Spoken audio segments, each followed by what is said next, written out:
the earth we've been given. Cut down the milk and meat. Green power, the lights and heat. We'll sing the song on repeat as we do our part for the world that we live in. We'll start today, chopping down our trees. Today, plastic things. Today, yeah, yeah. Back to the earth we've been given. Cut down the milk and meat. Green power, the lights and heat. We'll sing the song on repeat as we do our part for the world that we live in. We'll start today. Good evening, everyone. Very warm welcome to the 12th Climate Action Provincial Assembly, our CAPA. This event is being recorded, but the breakout rooms will not be recorded. My name is Douglas Courtemanche, your MC for the evening. I'm one of the handful of WeCan volunteers and a member of a few of WeCan's member groups as well. A land acknowledgement is an act of decolonization. It's a recognition of two basic things. First, BC is a land that has been supporting and been supported by Indigenous people in a harmonious, reciprocal relationship since time immemorial. The second is the recognition that as settlers, regardless of our origins, we are a part of the colonial approach to the world, which is extractive and exploitative and damaging to the air, the water, the land, and the people. When we acknowledge these basic things, we must pause to understand our role in the course of world events. What are we doing in our relations with the air, the water, the land, the people? Are we helping? Are we hurting? Hopefully, we can turn our energies to healing our Mother Earth. We can learn from Indigenous teachings. As Reuben George asks, imagine you have a loved one that was hurting and someone offered you $1 million so they could continue hurting them. Would you take it? We say no, not a chance. In the words of Sulkson, Natsamat, we are one. Hachukila. So our purpose in this CAPA is to explore the interface between social media and climate. We're hoping to provide member groups some foundation for their social media growth. We'll meet and hear from local experts who will provide insight into the technical and social aspects of social media and show some examples of social media and climate to demonstrate how powerful this can be. We'll introduce some concepts around best practices. We'll meet our WeCan PIX social media intern, Franxia Inda.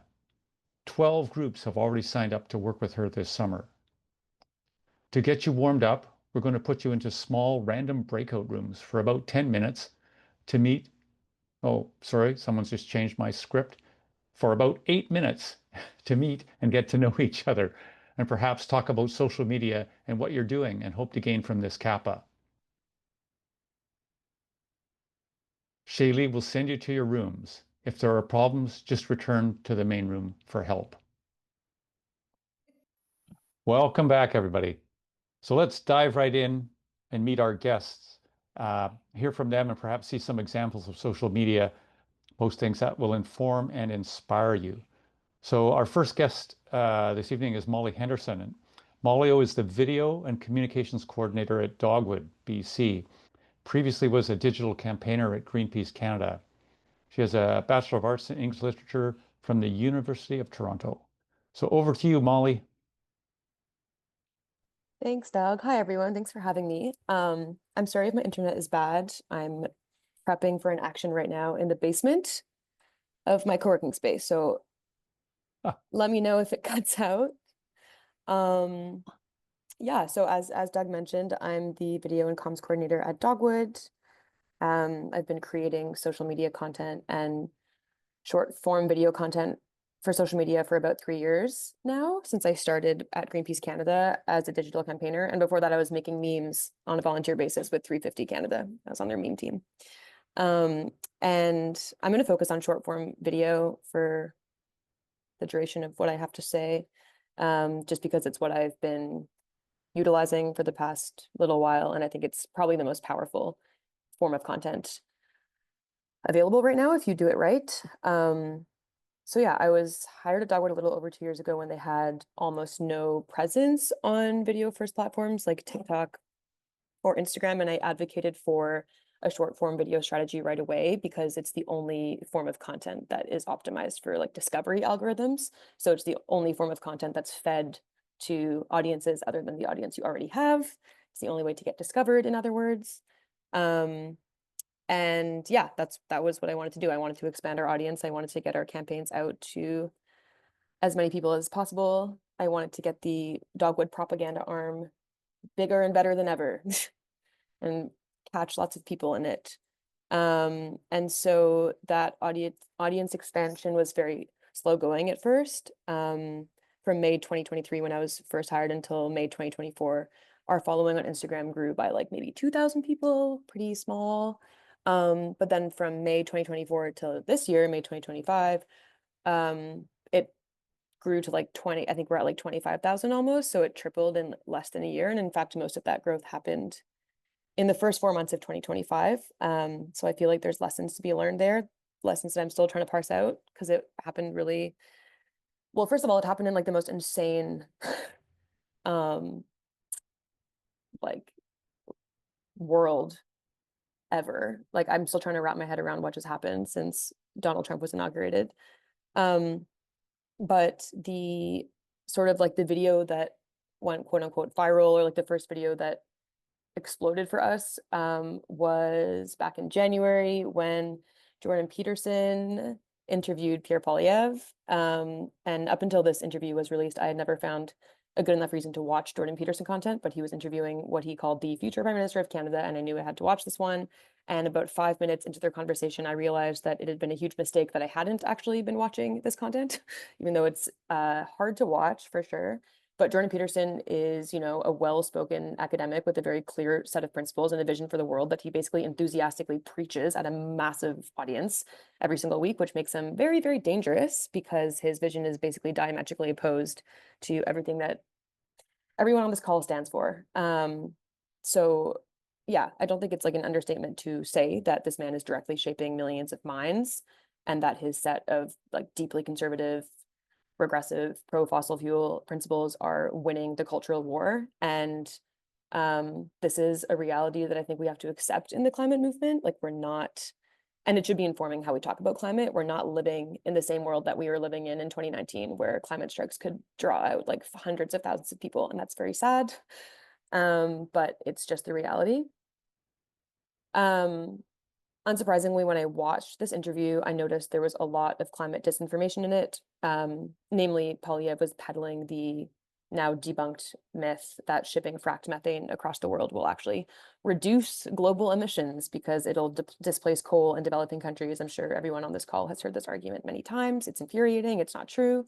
And since Dogwood was actively campaigning against LNG expansion in BC, I decided to make a video debunking this myth, and that was the video that kind of like blew up, I suppose. So it got roughly, I mean, it blew up for like niche climate nonprofit standards, you know, like it's hard to get views when you're talking about this stuff because it can get pretty wonky and niche, but yeah, it got roughly 800,000 views across platforms and lots of comments and lots of likes. And I did some thinking in preparation for this call today about why this video and our subsequent like federal election videos were shared so widely. And I wanted to kind of boil it down for you guys, because I think there are 4 things happening in the content that we've created since January. The first thing is that everyone loves a good villain. And in nearly every video, I mention like a notorious right-wing public figure within the first 10 seconds. Donald Trump, Jordan Peterson, Pierre Poilievre, all of our favorites. This is Hazel, works every time, yes. These guys honestly write this shit themselves. Like they're so unhinged. And this is related to the second thing, which is the importance of a hook. Does anyone have, I can find that link afterwards, unless someone feels like digging through Dogwood's reels to find it, but yeah. So yeah, the second thing, which is related to the first, is the importance of a hook. A hook is just basically anything that catches a person's attention what kind of things catch our attention. Stuff that is absurd or funny or infuriating or sexy or whatever, not things that are overly academic or unrelatable or dry. Like you can sneak that stuff in, but frankly, it has to be wrapped in a salient package. And the hook is related to the third thing, which is structure. I write all my videos out as scripts first, and I kind of structure them as a funnel. So starting broad and starting current with something funny or absurd or infuriating, or ideally all three, that is already in the news cycle. So like people are already talking about it. And over the course of your video, home in on the wonkier climate stuff and the specifics of your campaign. I see a lot of nonprofits starting the other way around. They start with like their really wonky campaign stuff, and well, they really just stay there and they don't really connect it to anything bigger, which just isn't very engaging. I think tying climate campaigns into a larger story is critical always, but especially at this moment in time. Like, it's not a story about emissions and science anymore. That story worked for a little while, but it's clearly not working anymore. The story that is working today, in my opinion, is a story about power, and more specifically, the consolidation of power and wealth in the hands of insatiable technocratic billionaires and the politicians they're funding. And yes, like increased emissions and climate devastation are a symptom of that, and they have to be talked about, of course, but don't start with climate, start with power right now in this moment in time. And finally, the fourth thing that I think is happening in the videos is just like humor, comedy. I have a background in short form comedy writing and copywriting, which are two skills I think that come in handy when you're creating short form video content. I think that too often nonprofits are straitjacketed by comms guidelines and that prevent them from talking like regular people. And I think honestly on social media, just like throw out your comms guidelines. Social media is not your email list. It's not a lobbying meeting. It's not a press release. It's a place that is brimming with creatives like Hazel, like people that make creative and hilarious and unhinged content. And so to like break through and make stuff that people actually want to watch in this environment, you have to be creative and funny and like a little unhinged, which is obviously not typically the way that nonprofits operate, which is changing. Like there are groups like Climate Defiance, the Sunrise Movement that are leading kind of like the zesty, irreverent content charge.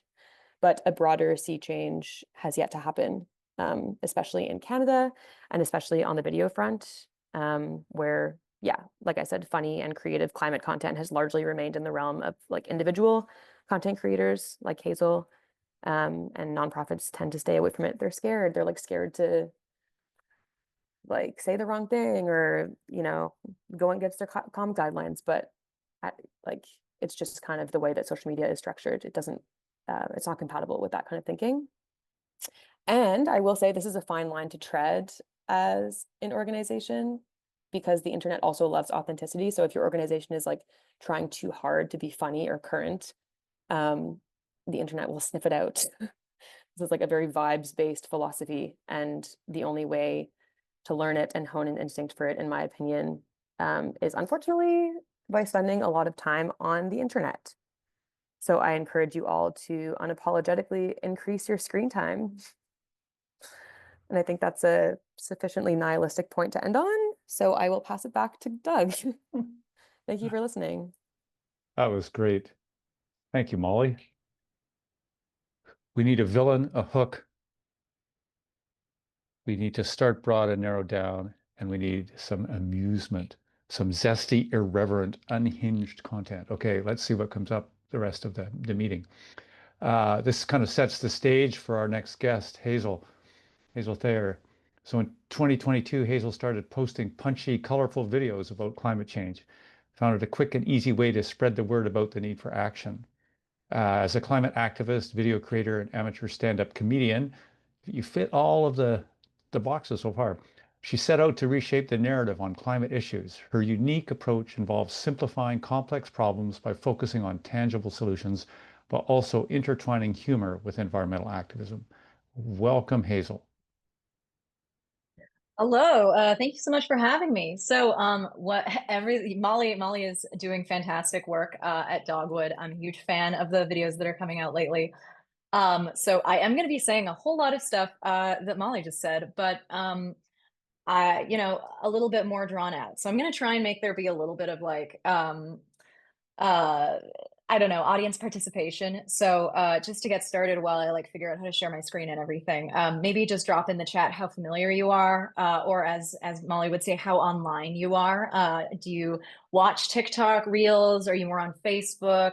Are you, or are you just like, I don't mess with that internet stuff. It's not my thing. Yeah, just let me know. And I'll, hey, Francia says all the time. Yeah, I would hope so for the social media intern, right on.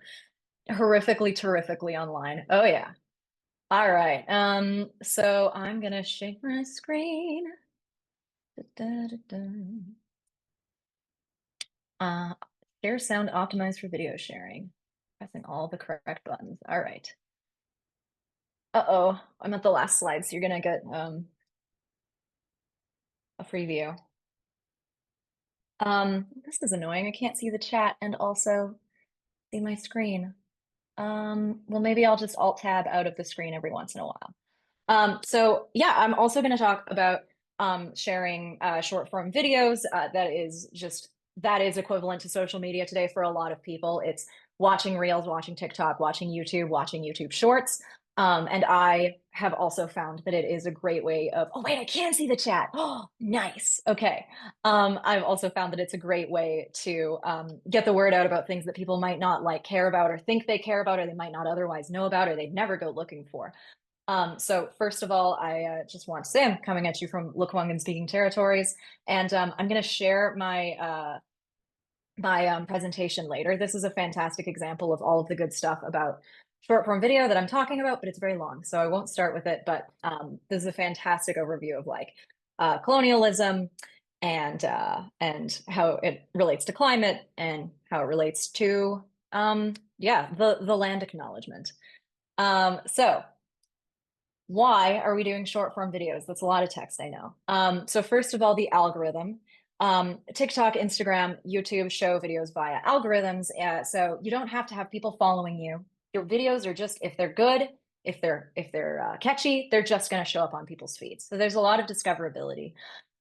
This also means that people might stick around and learn about something they never would have intentionally clicked on. And it's a good way to break down big concepts that people would never like go watch a 1-hour lecture on.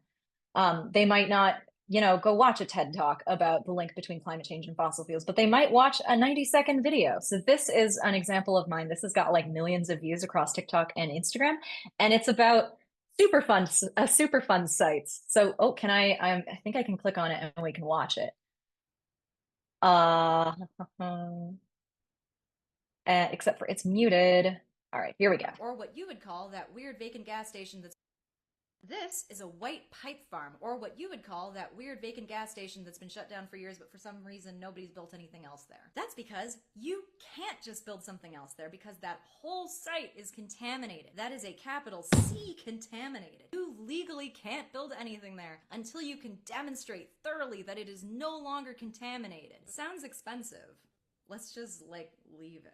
But if you, for whatever reason, are crazy enough to want to clean up this property, you would have to excavate around 15 feet deep to dig out all of the gasoline and toxins.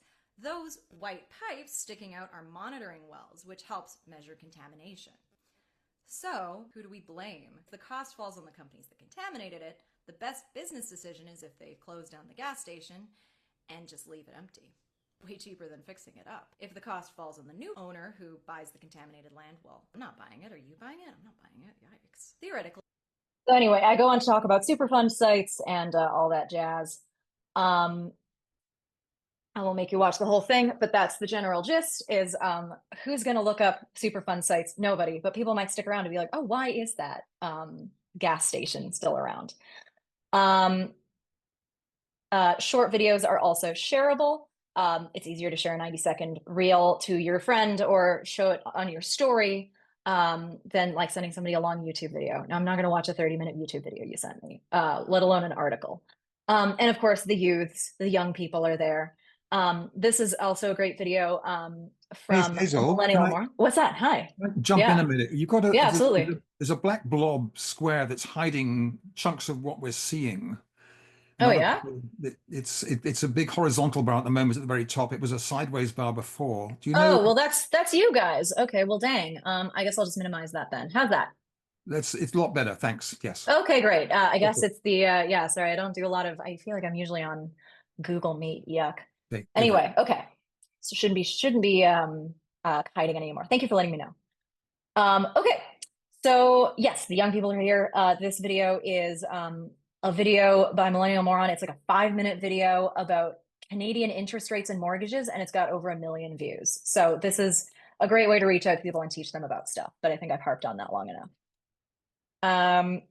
So what makes a good short video? Now, hopefully I've gotten you sold on the idea of making them. How do you make a good one? So first of all, a good hook. Molly was talking about this in the first like 2 to 5 seconds, grabbing the user's attention with an interesting question or a surprising fact or an evil villain or a call to action. So in the earlier case, mine was just what's going on with those gas stations that are abandoned, and people go, oh yeah. A good short video should be authentic. It should feel like it's coming from just one person. If there's like a documentary style video, those just don't tend to really do as well. Sometimes you can get away with like editing over stock footage, but it's very rare. And finally, fast-paced, attention-holding. You're trying to get the young people don't have any attention span. I know I don't. That's why I'm talking so fast. So editing, graphics, jokes, changes of scenery. A lot of people will just hop around their house and shoot from different places. Or you could just have a dynamic speaker with really good timing. Checking how much time I have left here. I have 10 minutes left, or is that right? Yep, 10 minutes is good. Okay, 10 minutes. So let's watch some videos, shall we? Here's 2 videos. This one is from Planet Money explaining cap and trade, and it's got over 100,000 views. Imagine 100,000 people, listening to a lecture on what cap and trade is. Can I click it?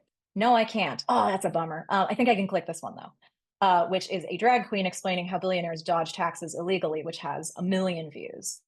So we can watch that real quick as just a good example of more educational stuff.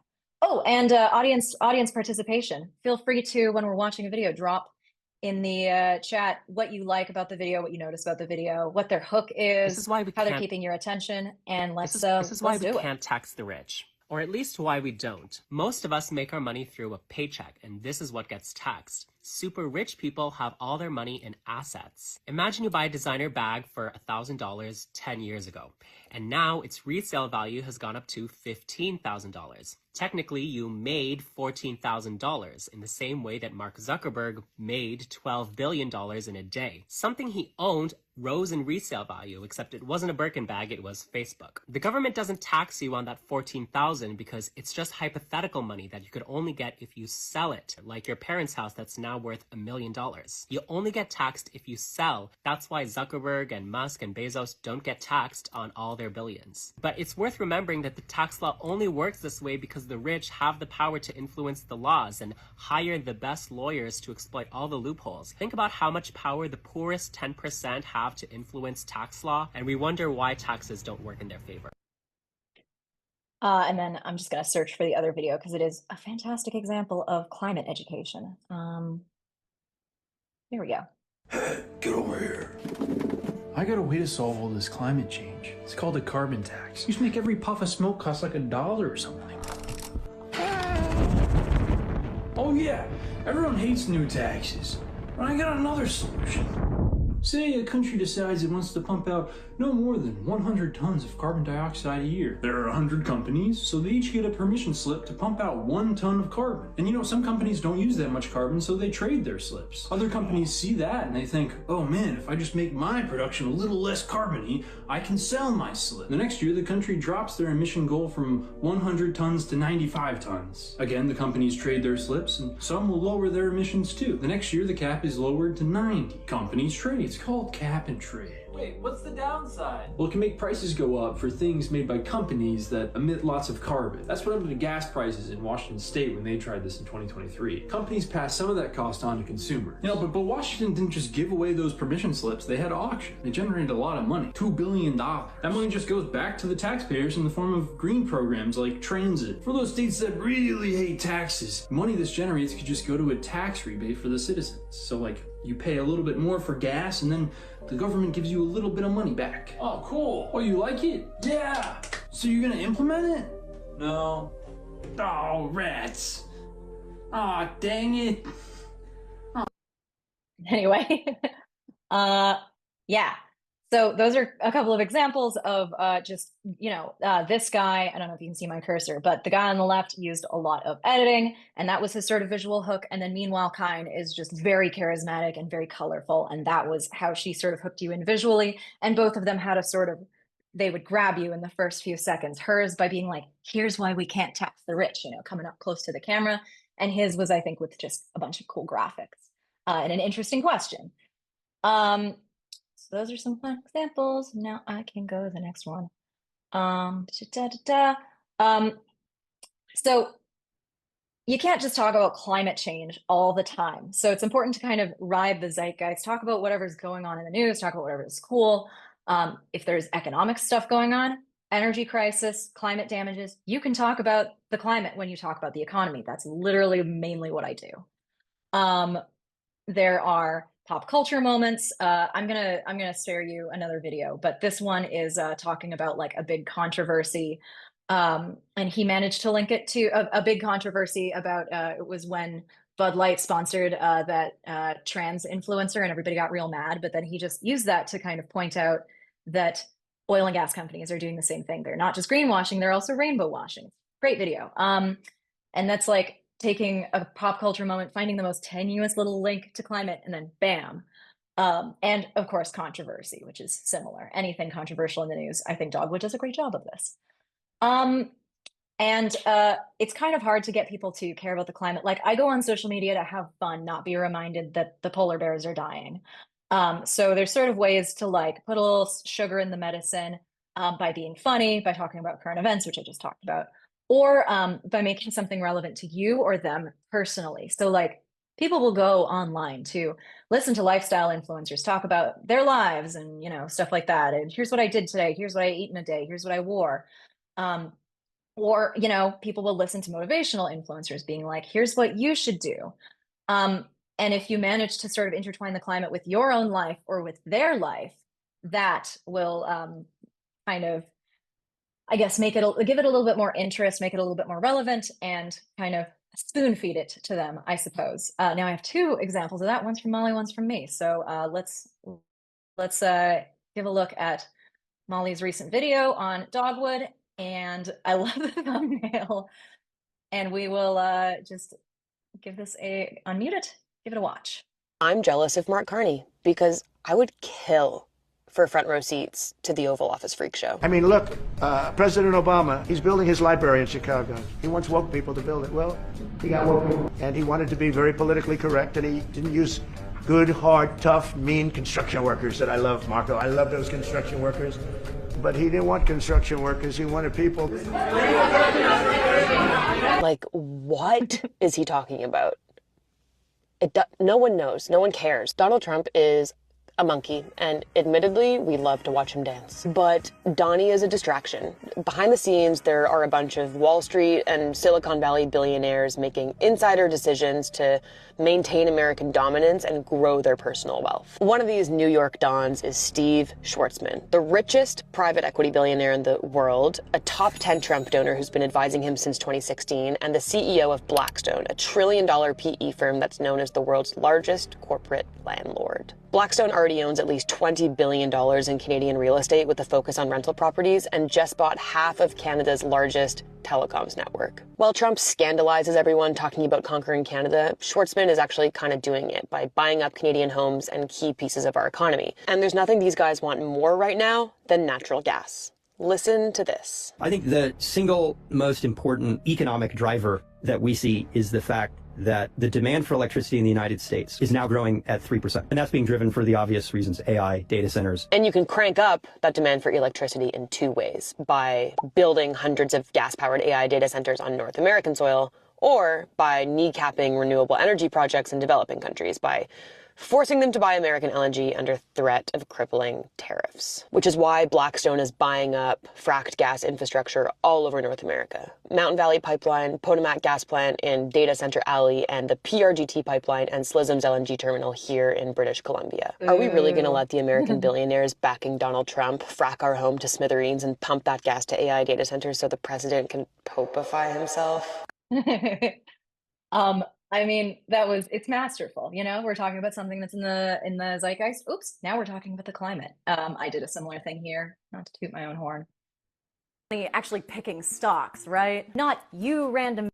Okay, well, what if we didn't mute it when for the first? You know, Actually you can't picking actually stocks, make money, right? Not you random video watcher. I mean, literally anybody who's not doing insider trading. Here's one study showing that even professional stock pickers can't actually pick stocks that beat the market. Here's another study showing that a cat did better at picking stocks than the pros.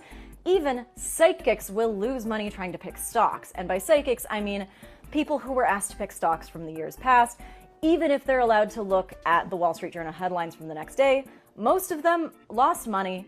Also, these psychics have MBAs and/or degrees in finance. Nobody beats the market, except the market minus fossil fuels. That's right, it's a climate video. The S&P 500 minus the fossil fuel companies has outperformed the regular S&P 500.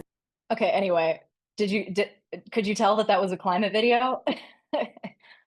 So yeah, like finding something interesting, talking about it. Oh, I think my time is almost up.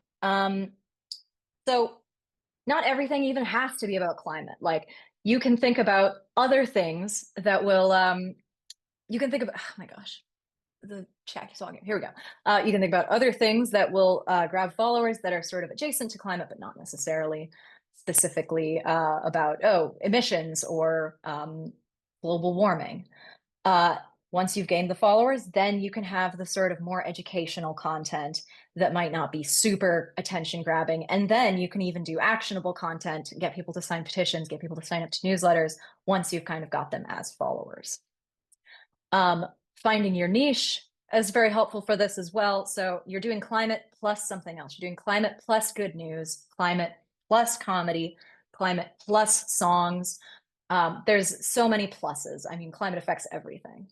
And if you're an organization, same thing. So Clean Creatives is climate plus advertising. Intersectional Environmentalist is environmentalism plus intersectionality, believe it or not. And Earthly Institute sort of has a more well-rounded, like they'll do Earth plus anything.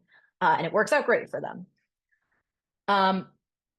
Sorry for the Mr. Beast jump scare.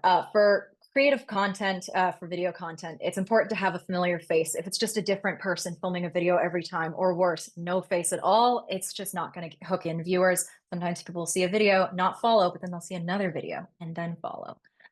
If you're not used to it, try a teleprompter. Or if you really are just like, I don't want to be on camera, or we can't find anybody in our organization, leveraging other creators works as well. It's just more expensive because you got to pay them. But I've worked with plenty of organizations that do this as well. Greenpeace, More Perfect Union, Earthly Education, just collabs with already popular creators, but you do need a budget for it. And I think I'm going to skip this part about the difference between the platforms, but I can share the link to this and you can give it a look. TikTok basically likes authenticity and shorter, but more frequent content. Reels likes high quality stuff, but less of it. And Shorts is hit or miss and definitely rewards consistency. Adding visual interest. So we just saw these in the other videos.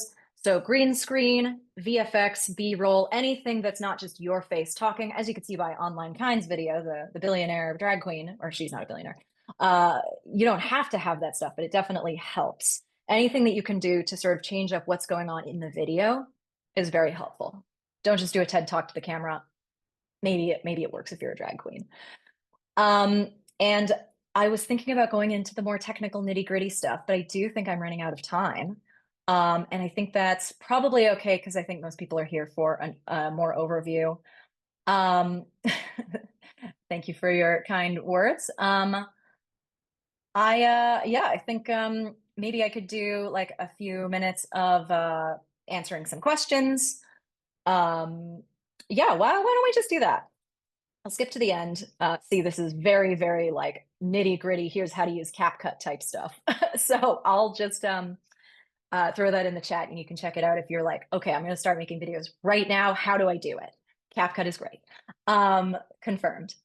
I just realized the blob is still probably on the screen. So yeah, I'll just I'll stop sharing. I'll have the chat open and I'll just maybe like answer a few questions for 5 minutes unless I've run out of time. Okay. Thank you, Okay. Hazel. Oh. People can throw questions at Hazel in the Yeah. chat and she can respond, and everybody, and when we'll save the chat so we'll all be able to learn from that. That'd be great. So I know you've all been waiting for this. We're going to show you the top 5 entries from our social media video contest that were put together specifically for this evening's event. And they illustrate some of the things you can do with social media. You can get an idea of the variation and the impact of different styles, different levels of production, and we'll announce the winners near the end of the CAPA, so you don't leave early. The suspense will just keep building up. So in no particular order, here are our top 5 submissions, and I'm going to read them off, and my trusty technical assistant is going to show them to you. So first is a video by Wendy Hamilton from Surrey titled, "You're More Powerful Than You Know." Climate change is a global complex problem, and we can't really expect to do anything about it individually, right? But we actually can. Here are the 3 biggest causes of climate change and what we can do individually about it. Emissions, largely from transportation and agriculture, deforestation, largely from agriculture and cattle grazing, and overconsumption, which is what we decide to buy every day. Also has to do a lot with waste and transportation. Everything's kind of connected. Everything that exists in the big picture starts in the small picture, which is us. So we actually have way more power than we realize.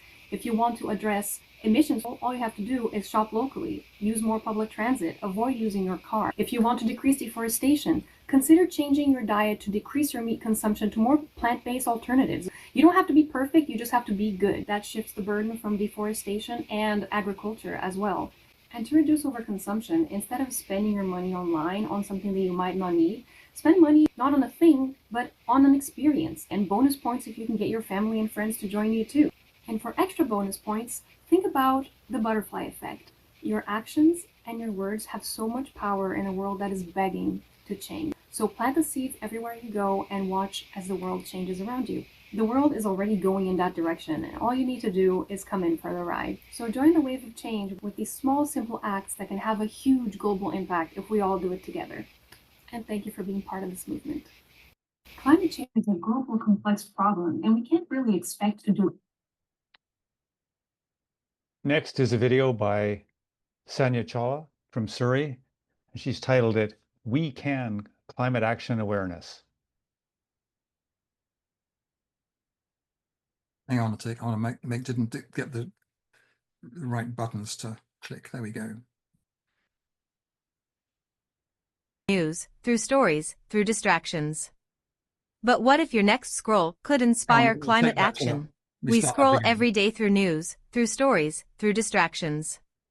But what if your next scroll could inspire climate action? Hi, I'm Sonia, an enthusiastic marketing student and an Advent climate communicator. The climate crisis is personal. It's not just polar bears and melting ice. It's the air we breathe, the food we eat, the communities we protect. My goal is to inspire people to not just think about climate change while scrolling through everyday news, but convert it into action. And that is exactly why I want to work with West Coast Climate Action Network, to create content that fights misinformation and helps climate truths go viral. So, together, let's make sustainability a trend. We scroll every day through news, through stories, through The next video has been made by Jesse Clark from New Westminster. It's called Fortis or Fartis.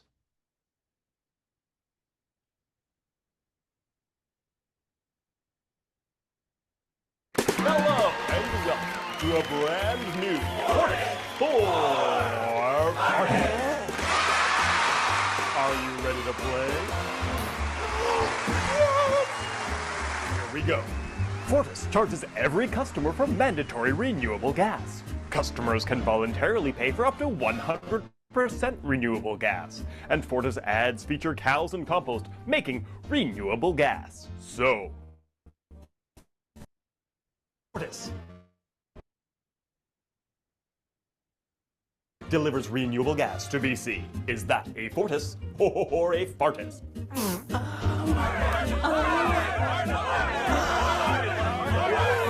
Which is Fortis? Oh, I'm sorry. That's a Fartis. Fortis does charge every BC customer for renewable gas, but they deliver fracked gas. Fortis charges me extra for renewable gas, and it's fracked? Where does my money go? To American gas companies.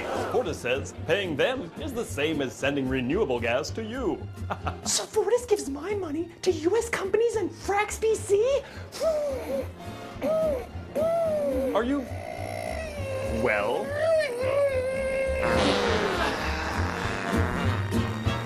Fortis gives me bad gas.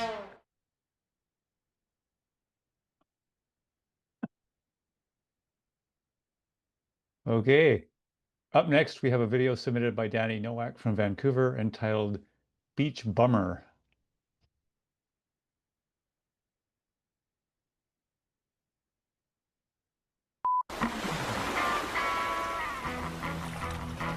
This is my favorite beach. With my favorite guy. Now you be a good boy, Stevie, and stay right there. Come on, let's go.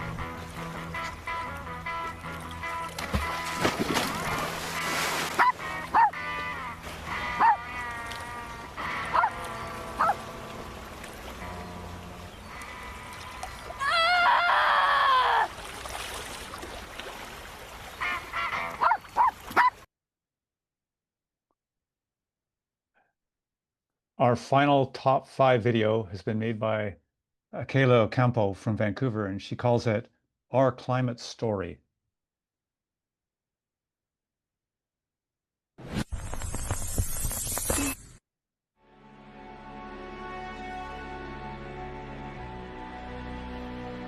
This is not my climate story.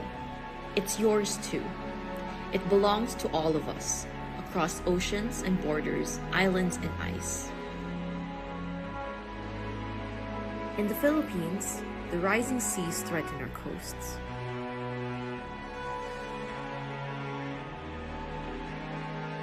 Storms come stronger, faster. Ancestral lands vanish beneath the tide. But we're not alone. In Canada, the snow melts earlier, the forests burn hotter. Different landscapes, same crisis.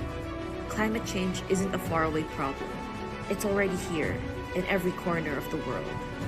But this story isn't just about loss, it's about power. The power of people rising up. From island nations to icy mountains, we are connected. And together, we write the next chapter of our climate story.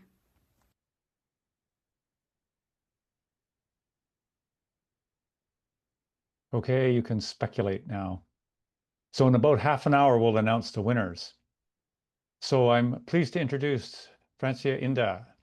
Francia is our We Can social media intern for 2025, thanks to a grant from the Pacific Institute for Climate Solutions. She's an environmental student, community organizer, and digital storyteller based in Prince George, BC. She's passionate about climate justice, creative outreach, and helping local groups build strong social media that actually connects. Francia will be helping 12 of WeCan's member groups with their social media content creation, strategy, and making climate action feel real and fun. And she'll also be developing a social media toolkit for WeCan that will be available to all our member groups. Francia is going to let us know about her role, methods, and show us some additional examples of social media. Can I just jump in because Hazel has to leave us around 6:30, and I thought we just want to say a big thank you to Hazel before she goes. So open up if you can stop the spotlighting for a minute, Shaylee. Let's show everyone all together. You absolute guru. Yeah, all together. Thank you, thank you, thank you. Oh yes, I forgot to share my my presentation, so I'll do that real quick. And I'll drop. I will drop my email address. Perhaps. Feel free to get in touch if you are an organization that's trying to crack into making video content and you just want a little advice. Happy to give it. So that's me, and then I think this is anybody can watch Cool. this. So you can all use your reaction tools to have fun with stuff, So there we go. Thanks so much, Okay, Hazel. cool. Yeah, wonderful. Bye bye. Thank you. Sorry about that, Francia. Back to you. Okay, back to Francia. No problem. Hi, everyone. Thank you for welcoming, for the warm welcome. I'm really excited to be here. I'm really excited to share what I know and learn from all the groups. I've been working, I've worked with both education and communications for climate organizations for around 2.5 years now. And I've been helping like environmental school programs to start running, also running Instagram and outreach campaigns. And what I've learned from social media is that it can feel like a lot sometimes, especially when nonprofits have one person has 10 different hats to wear, and it's just social media is one more addition, and it's just not something that you look forward to. But I also know that when done well, social media can be such a powerful tool, like Hazel and Molly were saying, not just for visibility, but for building relationships, mobilizing communities, getting real support behind your cause. And so my role this summer is really about making it easier for these groups and helping them feel more confident and less stressed about what to post or in general their online presence. Um, so how will I be supporting them? Uh, every group is really specific, and I've been having meetings with them through the week. Every group has different needs. Some might already have social media and just want to grow, want to grow their audience. Some others are unsure of what to post. Some others maybe feel like no one really engages and sees their content, and some really don't even have social media, which is totally fine. My approach is, I feel, meeting them where they are and letting them know it's okay. We all start somewhere. So I'm here to help with different things like content creation, helping them with a plan and create posts that are aligned to their values and messaging, helping with their platform strategies, like figuring out which platforms are worth their time or more time invested there. Spoiler, it's just a spoiler. You don't have to use all of them. Um, I guess it depends on what you want to focus and what you want to target, who you want to target, who you want your audience to be. I'll also be helping with some visual tools like graphics using probably Canva or whatever they're already using for graphics. So making content creation easier and faster, because sometimes it just takes so much time to make one graphic. And then by the end, you're like, oh, actually, I didn't really like that little square that I put at the end. And you have to go back. It's just, I know how much it takes. And it's really nice to see it posted, but the work that goes before that, it's quite a lot. So I'm here to help with that as well. Scheduling, so you don't have to be all the time in your phone. Me, I'm just attached to it. It's just an extension of my body by now. I I like social media. I feel it's a really powerful tool, and I also use it to communicate with my family, because I'm from Mexico, so my family is in Mexico, and I'm in Canada now. So it just became part of me in a deeper level. And social media has been more than a sharing platform. It's just like building relationships, like I said before. And just adding to what Hazel and Molly said, I think it's about confidence and how you share yourself to the public. Not, I mean, everything comes down to algorithms, but you can also just build storytelling and community building by mm, just being out there and spending time. And also, well, the social media toolkit I'm creating will be shared with all weekend member groups. And I think this will be really helpful with like templates, checklists, tips, examples of how can you adapt this content after the summer. Probably I've been doing content calendars for many groups. So they have quite an idea of what to post. In terms of, there's a lot of tools within social media, reels that we learned from Molly and Hazel today. Reels are a powerful tool. Stories are really powerful because they're so short that you can catch people so fast, and then you can send them, you can direct them, use them as a tool of, oh, you want to know more about this? Follow this link, and they'll take you to the website. So I think that's also a really great tool.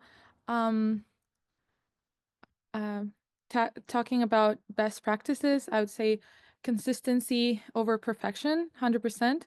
As Molly was saying, you don't necessarily go viral in the first video you post. So you don't need to go viral. You don't need to be posting 7 times a day. What matters the most is showing up regularly and authentically. And I want to help create that schedule that's sustainable. Even if it's just one post a week, make it the greatest post you can make and engaging. If it's a video, make a hook that will keep people and invite them to come back to your content. Sometimes we are stuck, or I feel stuck in like trying to be too detailed or too scientific or too formal, academic. And I think it just comes to being clear, simple, as I think Molly was saying, it's just about having a conversation with your audience. If you can explain what your group does in one sentence, that's perfect. Like that's golden. So I would help with that. And making visuals better. You don't need fancy equipment. I always suggest just good lighting and knowing your contrast with when you're making posts, make sure not to put like a bright yellow font under or behind a white post, because it's just it's not accessible and it's not nice to read. It's just not good. So I have some tips and tricks on that. We don't have to reinvent the wheel, of course. You can just use whatever you have now. You can use past pictures from events you've had. I think that works really well. Just showing people what you have already done. And yeah, I think just to wrap up here, I don't think you need to be an influencer to make an impact, to make a change. I think social media is for everyone. And social media is not always about being trendy. It's about showing up to for your community and making sure that you communicate you care and you're trying to make a difference, and you stand with their values. And sometimes all it takes is one story or one image or one message shared at the right time to reach someone that really needs to hear it at that point. So I think that's why I like social media. I have fun doing it, and I love to learn on social media as well. So what Hazel was saying about the attention spam, I think it's crucial now. Like I'm 21 years old and my attention spam is so limited, and I have a 13-year-old sister that I know her attention spam is like almost none. So I always have in mind like younger generations than me. And of course having accessible writing for everyone, all platforms, and making sure that you're being inclusive with your posts. I think that's what I have to say. I do have examples, but they're not quite related to Weekend's social media. I manage social media for the Faculty of Environment at UNBC, and for REAPS, which is Recycling and Environmental Action Planning Society here in Prince George. So if I'll put those in the chat, and if you want to go, you're more than welcome to see my work. That's great. Thank you very much, Frankia. The plan now is that we're going to move to 2 different breakout groups, one with Molly, one with Frankia. And we have about 20 minutes for that. So I think Shaylee's going to put up the options, and you can choose which breakout room you want to attend so you can get some questions answered or share some videos that you have. And feel free to come back to the main room and ask to move to the other breakout room if you want to move around during the session. So Shaylee, if you're ready. And we're back. Okay. Welcome back, everyone. I hope you're now keen to become the new social media influencers in climate. So I'm going to announce the winners of the video contest. I don't know if you can hear the drum roll on my desk or not. No, we didn't know. We need to unmute ourselves to do drum rolls and stuff like that. Okay. Third place, honorable mention, goes to Wendy Hamilton from Surrey for the video titled "You Are More Powerful Than You Know." Yay, Wendy! Yay! Way to go, Wendy! Yay! Thank you, everyone. Really appreciate it. That was great. Second prize, $250, goes to Kayla Ocampo from Vancouver for her very moving contrast between the climate impacts in the Philippines and Canada, entitled Our Climate Story. Yay! Hey, Kayla! Great job, Beautiful. Kayla. Congratulations. Yeah. And first prize of $500 goes to Jesse Clark from New Westminster for his Fortis or Fartis video. Whoa! Yeah, Hey. Jesse. It's Way to really go. great, Jesse. Yeah. It was Way so to go, good. Jesse. So many of us want to enter your Truths or Toots game show for whatever climate question comes up next. Awesome. And So congratulations to all those who entered. Lots of good material to sort through. Thanks to our judges for the time and the consideration. So the winning videos will be featured on our website and in our newsletter and on our social media channels. The checks for the runner-up and the top prize winner will be in the mail. Wait for the snails to arrive at your door.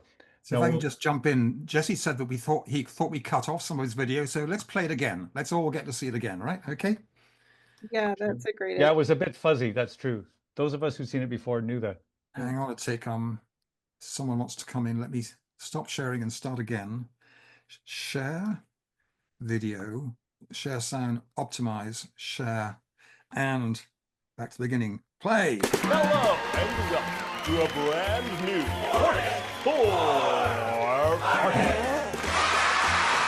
Are you ready to play? Here we go. Fortis charges every customer for mandatory renewable gas. Customers can voluntarily pay for up to 100% renewable gas, and Fortis ads feature cows and compost, making renewable gas. So, Fortis delivers renewable gas to BC. Is that a Fortis or a Fartis?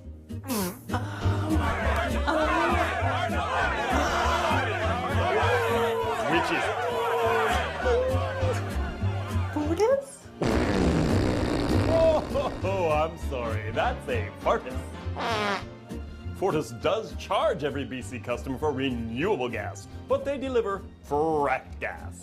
Fortis charges me extra for renewable gas, and it's fracked? Where does my money go? To American gas companies. Fortis says paying them is the same as sending renewable gas to you. So Fortis gives my money to US companies and fracks BC? Are you well?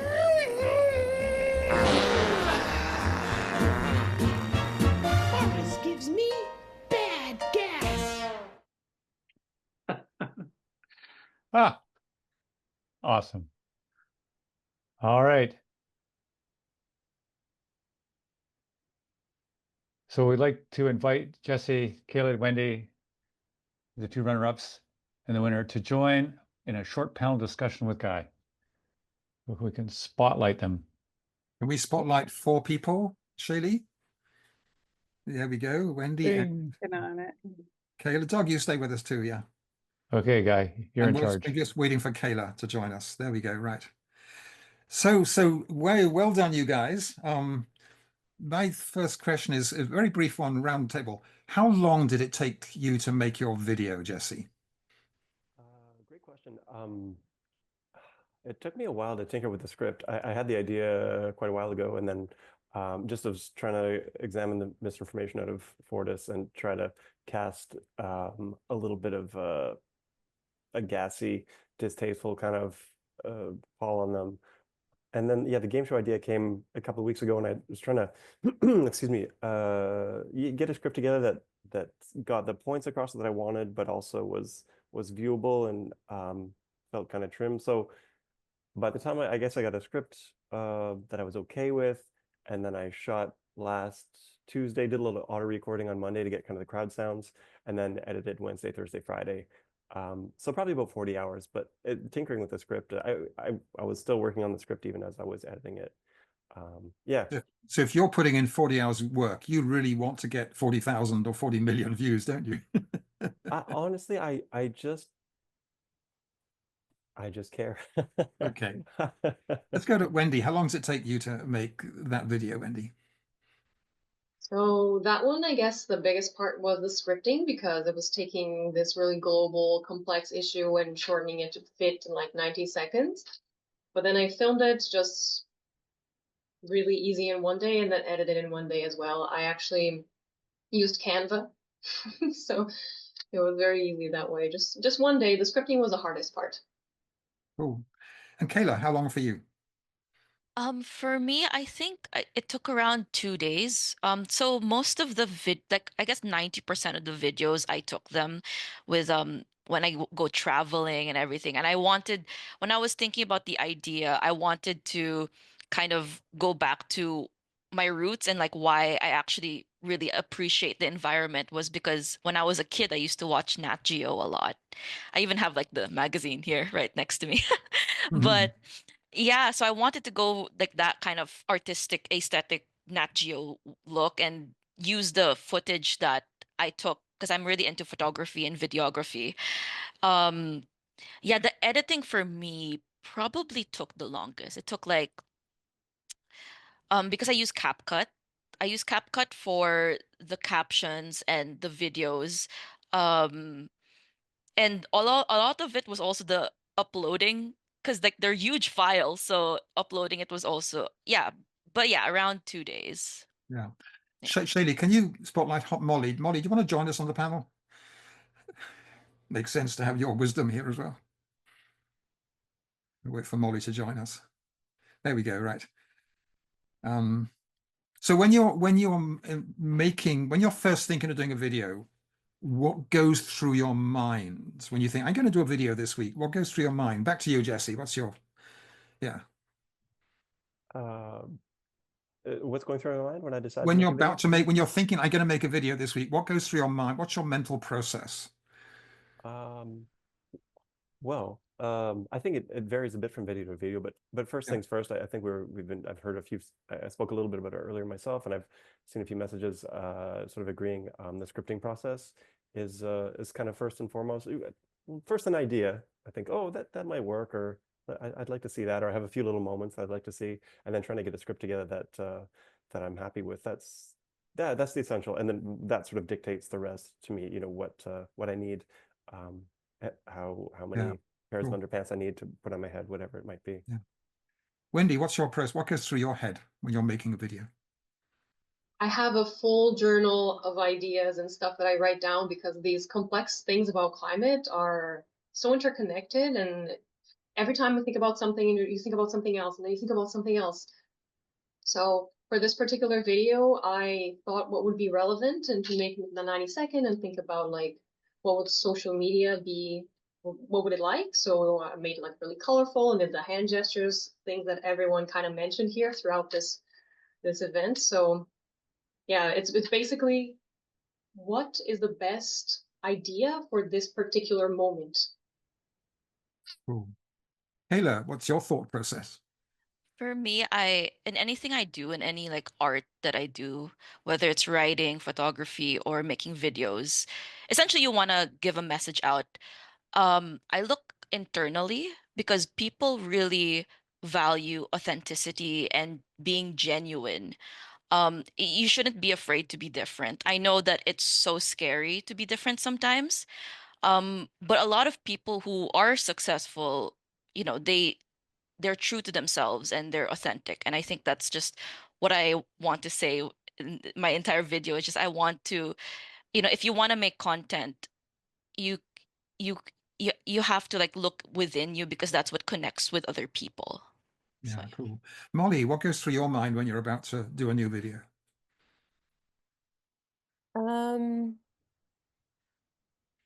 Yeah, it's as Jesse said, like it starts with the idea, and that usually comes from if I feel my attention grabbed by something. And as I've alluded to a couple times, like I watch a lot of manosphere content. That's kind of like it's been my obsession.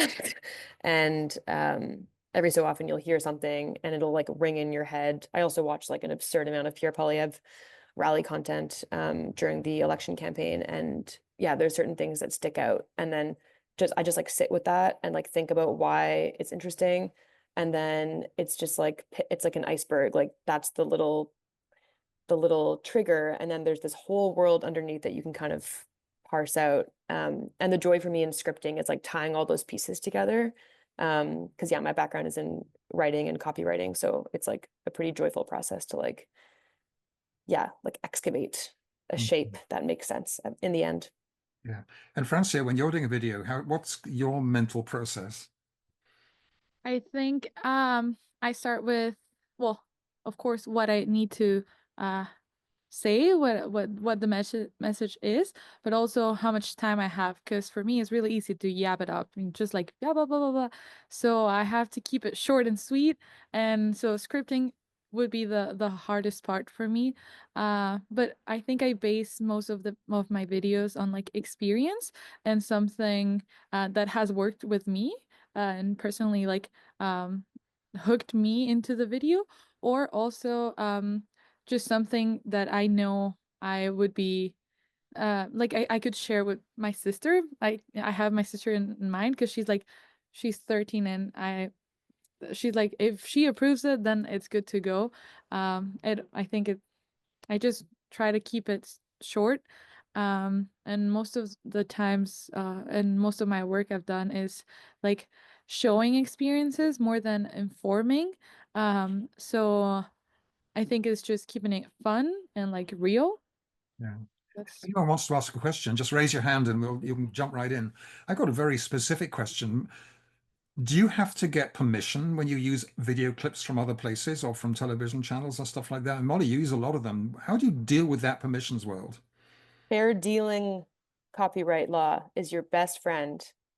There's a law in Canada called fair dealing, and it allows you to repurpose anyone's content for satire or educational purposes. And I tread a little bit of a legal gray area. I haven't been nabbed yet, but you're technically supposed to give credit. And I used to credit like every photo I use and every video I use, like in little small font, like YouTube/Jordan B. Peterson. I have brain rot. And then it just became too time consuming. And my gut instinct is that there is so much content being blasted out into the ether every second of every day, and there's no like grand arbiter like sifting through all the content like ready to nab you for copyright of like some random climate video from some random niche BC nonprofit. I don't think it's a problem. So fair dealing is your friend. You can rip anything you want. There's tons of free software that allows you to download clips right from YouTube, Instagram, TikTok. Like literally just Google like TikTok free downloader, YouTube free downloader. Yeah.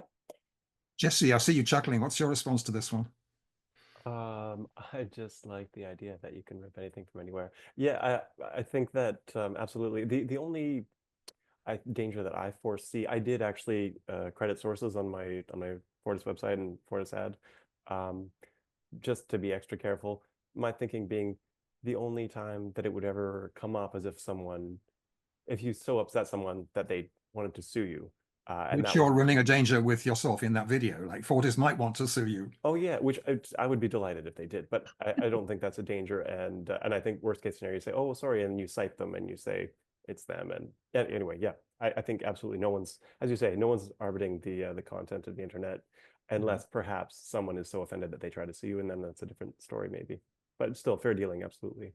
Kayla, you got some lovely video footage. I mean, how's your take on copyright and permissions? Yeah, so I did like 30 clips. Around 26 are mine, but 4 to 5 are, so they're from this website called Pexel. So there are a lot of websites that have photos that are free to use, photos and videos that are free to use, that are not copyrighted. So I I kind of, it will be interesting to like search like, oh, what are the videos and photos that are not copyrighted. Um, I used to do YouTube before, and a lot of things, it's very tricky. Like, you can't use music unless there's no copyright. So YouTube has their own audio library that you can use. Like, you can use a lot of music from that library. But yeah, copyright is is really tricky. And I think it's because, you want to credit the person and you don't want to just kind of credit it as your own. And if you think about it, if you made this content and somebody copies it, and then it has more views than your own video, that kind of feels bad, right? But yeah, I think for me, the best way is I kind of look it up online, like what is this particular thing like copyrighted? Is this not? I think I use a lot of Google about that when it comes to that, because it's really tricky and you don't want to upset anybody. You don't want to be that kind of person. So Yeah. yeah. So Doug's got a question. Doug, go ahead. Yeah, I was going to mention about music because I make my own music videos, and if you use copyrighted music and you try and put a video on YouTube, it just won't accept it. It'll just say, nope, that somebody owns that song. And I actually wrote a song in 12-bar blues in the key of E and put it up. And originally it said, we're going to block this song. And then it came back and said, no, no, you have permission to use that. Like, it's hard to believe that 12-bar blues is copyrighted, but so those are things. But I was really interested what Molly had to say about using images from the internet. Because if every time you make a video and you use a few images from the internet, and you actually had to put in a small font on the bottom of it where you got it and who it was from, it would destroy the process in some way. It would be a ton of work to remember every time you'd find an image to do that.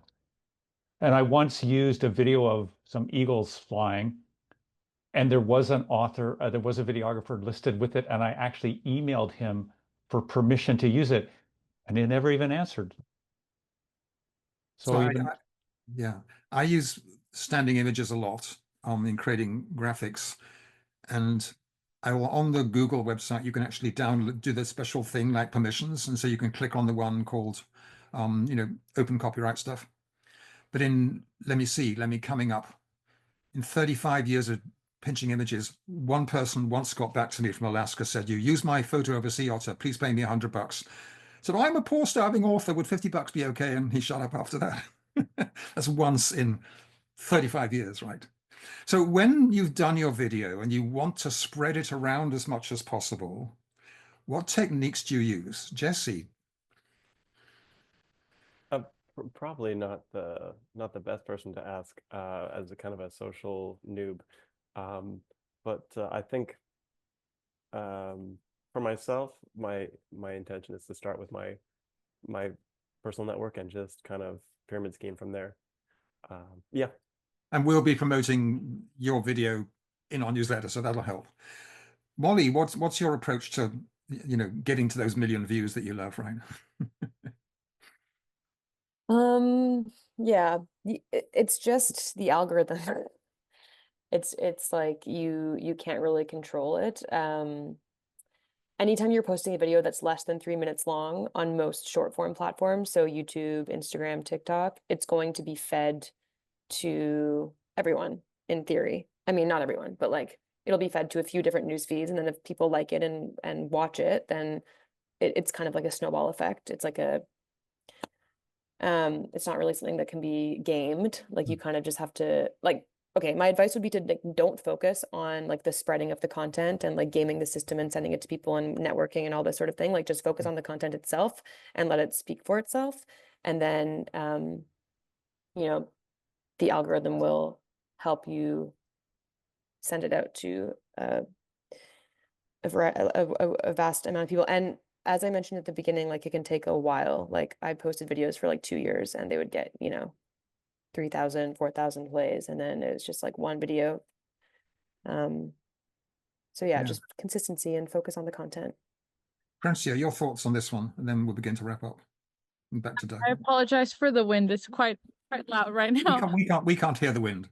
Okay, great. I would also say focus on the content because when I started doing videos for like my own TikTok, it didn't got any views, but then once one person mentioned my name, like one of my friends that has like a famous TikTok account just said my name, just said Francia, and I don't know how people found me.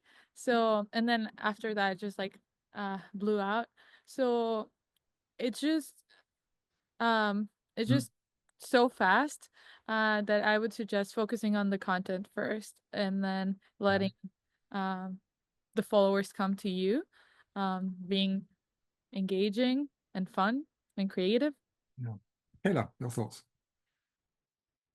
Yeah, I agree with what Molly and Frank just said. You really have to focus on the content, and consistency is really important. Like, a lot of people kind of think it's like really, it is a journey, and it's really the number one thing I think is to be consistent. And for me personally, um, for me, I find it much easier to go viral on TikTok because a lot of people are there, a lot of youth are there, and they scroll like really fast. And yeah, a lot of you get a lot of viewers there. But yeah, consistency is key in any platform that you want to use. And Wendy, your thoughts? Well, I'm fairly new at this, so basically I'm just learning today, honestly. I'm very honored to have been selected even, so. Cool. Okay, well, look, this is fabulous. I'm going to hand it back to Doug now to begin to wrap things up and thank everyone and stuff like that. Yeah. Well, thank you everyone for coming to this interactive CAPA. We're pretty inspired by the ongoing engagement in finding solution to climate problems. So please follow up with We Can, Francia, for the summer social media project if you're involved. So in wrapping up, we have 4 important links to share with you, and you'll find them in the chat. So first, if your organization isn't already and would like to become a member of We Can and gain access to our growing suite of networking tools, click the Join as a Member link and fill out the membership application. Second, if you'd like to join as a volunteer, click on the volunteer link to fill out our application. Third, most important, if you would like to support our work with a donation, please click on the donation link. And 4, if you'd like to receive our weekly email with important climate news from all around BC, click on the subscribe link. So this is something that Guy invented, which is really cool. So everybody set up your screen so you can see gallery view. And turn your cameras on if possible, right? Turn your cameras on, yeah. So everybody raise up your hands and place them so they overlap the edge of your image on the screen so that you're virtually holding the hands of your neighbor. So we're more than just a virtual community. We're a community that cares and acts. Thank you for attending, and thanks for your support. Good night, Thank you, everybody. everyone. Yay. Thanks, everyone. Very well done.